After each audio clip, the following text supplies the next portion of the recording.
প্রিয় সপ্তম শ্রেণীর ছাত্রছাত্রীরা, তোমাদের গতদিন 7 পৃষ্ঠার অঙ্ক হয়েছিল 6 অবধি। আজকে আমি তারপর থেকে শুরু করছি। নিজে করো 1.2 আমাদের হয়েছিল 6 অবধি, আজকে 7 থেকে শুরু করছি। কত থেকে বললাম? আজকে আমরা 7 থেকে শুরু করব। 7 কি আছে দেখো, একটি শিবিরে 48 জন সৈন্যের 7 দিনের খাবার 7 সপ্তাহের খাবার মজুদ আছে।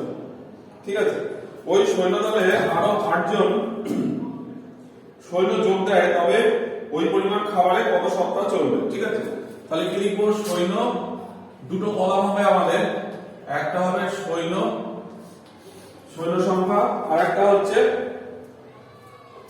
সপ্তাহ। কত সপ্তাহ চলবে? সৈন্য প্রথমে কত ছিল? 48 জন সৈন্য। 48 জন সৈন্য সপ্তাহ। 48 জন সৈন্য কতদিন চলছিল? কত সপ্তাহ চলছিল? 7 সপ্তাহ। 48 জন সৈন্যের 7 সপ্তাহ চলছিল। এখন কি হলো? আরো 8 জন সৈন্য এখানে যোগ দিল, অর্থাৎ 48 জন ছিল, আরো কতজন আসলো? 8 জন।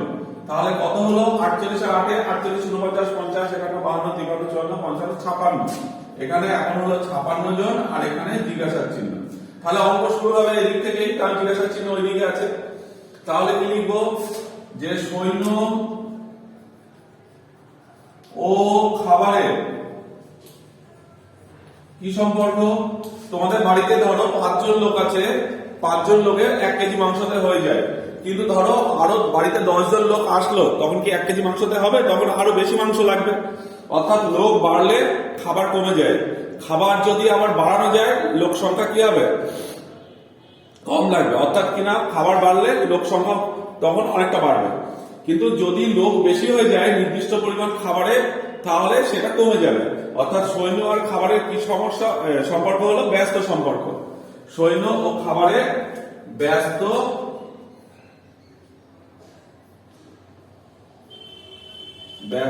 সম্পর্ক। সৈন্য ও খাবারের হলো আমাদের ব্যস্ত সম্পর্ক। এবার লিখবো 48 জনের চলে কতদিন? 7 সপ্তাহ। একজনের কতদিন চলবে? 48 জনের যদি 7 সপ্তাহ চলে একটা খাবারে, তাহলে একজন লোকের আরো বেশি দিন ধরে চলবে। তাহলে 48 গুণ 7 সপ্তাহ হবে। এবার ওইটাই যদি আবার 56 জনকে দেওয়া যায়, তাহলে 56 জনের কতদিন চলবে? এটা ভাগ হবে। 48 গুণ 7 ভাগ 56, এত সপ্তাহ। কাটাকাটি এখানে করব।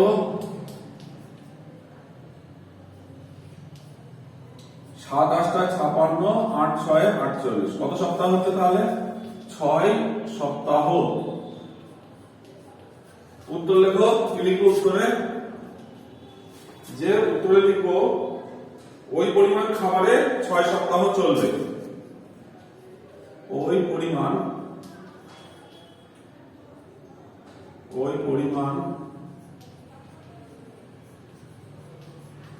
খাবারে 6 সপ্তাহ চলবে। ওই পরিমাণ খাবারে 6 সপ্তাহ চলবে। ঠিক আছে, তাহলে 7 অঙ্কটা আমাদের হয়ে গেল। এইবার আমরা কত অঙ্কটায় আসবো? 8 অঙ্কটায় আসবো। 8 দেখি কি আছে।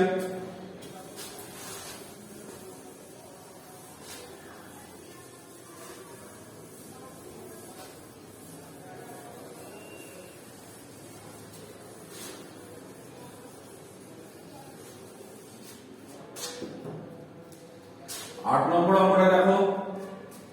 8 নম্বর অঙ্কটায় আছে, একটি জাহাজে 50 জন নাবিকের 16 দিনের খাবার মজুদ আছে। নাবিক আর দিন। 50 জন নাবিকের 16 দিনের খাবার মজুদ আছে। ব্র্যাকেটে একটা জন এটা বর্গিক জন আর দিন। তাহলে 50 জনের 16 দিনের খাবার মজুদ আছে। 10 দিন পরে আরো 10 জন নাবিক তাদের সঙ্গে যোগ দিল। কদিন? 10 দিন পরে আরো 10 জন নাবিক তাদের সঙ্গে যোগ দিল। বাকি খাবারে তাদের আর কতদিন চলবে? তাহলে 50 যোগ 10 আর এইখান থেকে বিয়োগ হবে যোগ 10। তাহলে এটা কত হলো? সমান সমান হলো 6 আর এটা 50 আর 10 কত হলো? 7। এরকম করতে হয়। তাহলে 10 দিন পরে 10 জন নাবিক যোগ দিল, তাই আছে 10 দিন পরে আমি 10 জন নাবিক তাদের সঙ্গে যোগ দিল। তাহলে নাবিক যেটা যোগ দিল 10 50 আর 10 হলো 60 জন আর এখানে 16 থেকে 10 চলে গেল, কারণ 10 দিন পরে আরো এক্সট্রা 6 দিন যেটা থাকলো সেটাই 50 জনের চালাতে হবে, আর 60 জনের কত দিনে চলবে এটা ভুল লিখেছি, এখানে জিজ্ঞাসার চিহ্ন হবে, এটা বার করতে হবে। তাহলে কি করলাম বুঝতে পেরেছো নিশ্চয়ই? 50 ছিল 16 ছিল, এবার 10 দিন পরে 10 জন লোক যোগ হলো, দিনটা বিয়োগ হবে আর নাবিকটা যোগ হবে। দিনটা আমি এদিকে বিয়োগ করেছি, নাবিকটাকে এখানে যোগ করেছি। তাহলে লেখো 50 না জন ও দিনের ব্যস্ত, এটাও ব্যস্ত সম্পর্ক হয়, জন বাড়লে দিন কম লাগে, দিন কমলে জন বেশি লাগে, এরকম আর কি। দিনের ব্যস্ত সম্পর্ক। এবার বল 50 জনের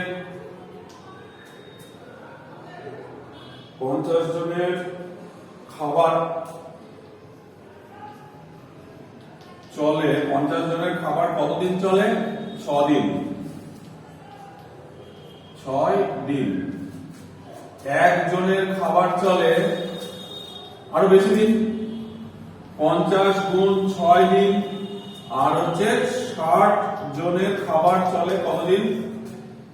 50 গুণ 6 আর নিচে হচ্ছে 60, এত দিন। এখানে করো 50 গুণ 6 নিচে হচ্ছে 60, 6 10 এর 60, এই শূন্য এইটা কেটে কত হচ্ছে আমাদের? 5, এত দিন। কত হচ্ছে? 5 দিন। উত্তর এখানে লিখবো। উত্তর কি লিখবো? উত্তর লিখবো যে বাকি খাবারে সকলের আর কতদিন চলবে। দেখো বাকি খাবারে সকলের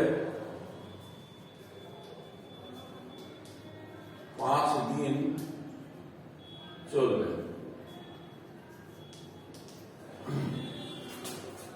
মুছে 9টায় চলে যাচ্ছে, এটা মুছে দিয়ে 9টায় চলে যাচ্ছে।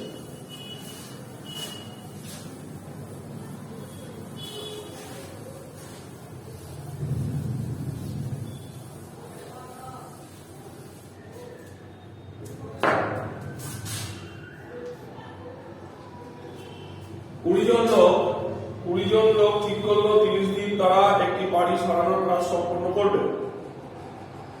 আবার জন আর দিন হবে, জন আর দিন। 20 জন লোক ঠিক করলো তারা 30 দিনে একটি বাড়ি কমপ্লিট করতে পারবে, কিন্তু 6 দিন পরে তাদের 8 জন লোক অসুস্থ হয়ে পড়লো। তাহলে দিন এখানে বাদ গেল 6 দিন, আর 20 জন থেকে বাদ গেল কতজন? কমে গেল 8 জন। তাহলে দুটোই এখানে বিয়োগ, আগে লোক এসেছিল বলে যোগ হয়েছিল আর এখানে লোক চলে যাচ্ছে বলে বিয়োগ হচ্ছে। তাহলে 30 থেকে 6 বাদ দিলে হলো 24, আর এখান থেকে 20 থেকে 8 বাদ দিলে হলো 12। ঠিক আছে, ছোট ছোট করে দিই এটা, আর এখানে হবে জিজ্ঞাসার চিহ্ন। এইবার আমরা করব জন ও দিনের ব্যস্ত সম্পর্ক, আগে লিখে নেব জন ও দিনের কি সম্পর্ক? ব্যস্ত সম্পর্ক। এইবার 20 জন লোকের 20 জন লোকের বাড়ি সারায়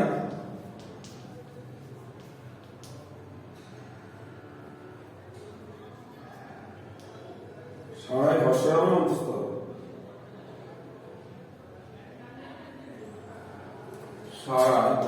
বাড়ি সারায় কত দিনে? বাড়ি সারায় 24 দিনে। একজন লোকের আরো বেশি দিন সময় লাগবে, 24 গুণ 20 আর কতজন লোক এখন আছে? এখন আছে আমাদের 12 জন লোক। 12 জন লোকের বাড়ি সারায় কত দিনে? 24 গুণ 20/12 এত দিন। আরেকটা লাইন করে নাও, 24 গুণ 20/12, 12 দুগুণে 24, 20 দুগুণে 40 এত দিনে। আবার উত্তর লেখো। উত্তরে কি বলেছে? কত দিনে তারা বাড়ি সারানোর কাজ শেষ করবে? 40 দিনে তারা বাড়ি সারানোর কাজ শেষ করবে। 40 দিনে তারা বাড়ি সারানোর কাজ শেষ করবে। তাহলে এটা আমার হয়ে গেল। মুছে দিয়ে আমি পরেরটায় যাচ্ছি, 10এরটায়।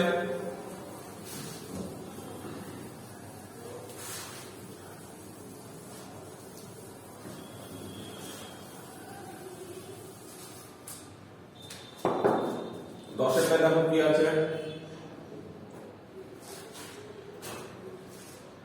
25 জন কৃষক 12 দিনে 15 বিঘা জমি চাষ করেন। কৃষক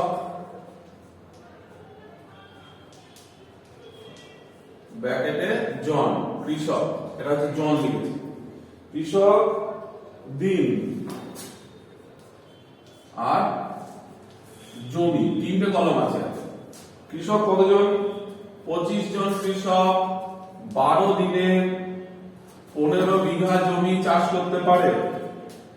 30 জন কৃষক 16 দিনে কত বিঘা জমি চাষ করবে? তিনটে যদি থাকে তাহলে দুটো দুটো করে নেব। প্রথমে দেখবো কৃষক আর জমির কি সম্পর্ক। কৃষক বেশি হলে বা জন বেশি হলে জমি বেশি চাষ হবে। তাহলে লিখবো কৃষক ও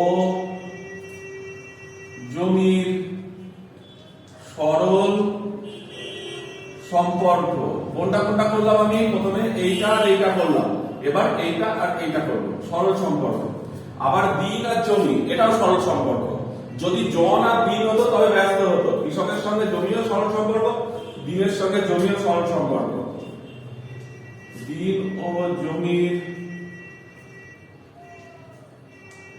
সরল সম্পর্ক হলো। এবার কি করবো তাহলে আমি? সুতরাং 25 জন 12 দিনে চাষ করে 15 বিঘা। তাহলে একজন 12 দিনে চাষ করে কতটুকু? একজন 12 দিনে চাষ করবে, সরল সম্পর্ক যেহেতু, তাহলে নিচে যাবে 15 বাই হচ্ছে 25। তাহলে একজন একদিনে কত করবে? এটা যাবে আবার জন, এটাও যাবে নিচে, এইটা আর বিঘে, এটা হচ্ছে সরল সম্পর্ক। তাহলে 15 বাই হচ্ছে 25 গুণ 12। এবার কি আছে? একজন 30 জন 16 দিনে চাষ করবে, এটা দুটোই যাবে উপরে। তার মানে 15 গুণ 30 গুণ 16 আর নিচে আসবে 25 গুণ 12 এত বিঘা।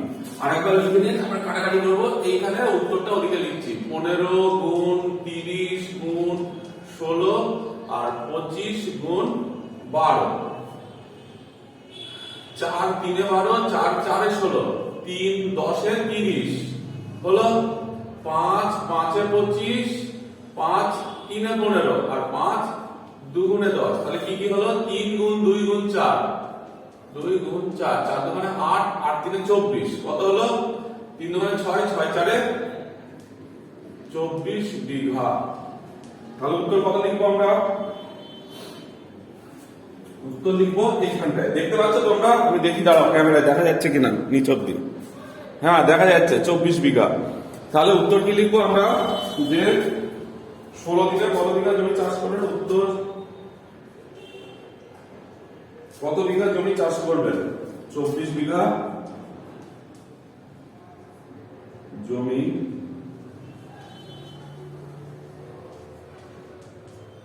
চাষ করবে। এই হয়ে গেল আমাদের এই চ্যাপ্টারের শেষ অঙ্ক 10 নম্বর অঙ্ক। আজকে এই পর্যন্তই থাকবে। তোমরা এই 4টে অঙ্ক করো ভালো করে বুঝে বুঝে। পরের দিন আমি পরের চ্যাপ্টারটা ধরবো, ঠিক আছে? আর এই চ্যাপ্টারের অঙ্কগুলো বড় বড়, কথাগুলো ঠিক করে লিখবে, অঙ্কগুলোও ঠিক করে করবে, কোনটার সঙ্গে কি সম্পর্ক এটা যেন গুলিয়ে না যায়। গুলিয়ে গেলে কিন্তু অঙ্ক ভুল হয়ে যাবে, সেই জন্য সকলে মনোযোগ সহকারে অঙ্কগুলো করবে।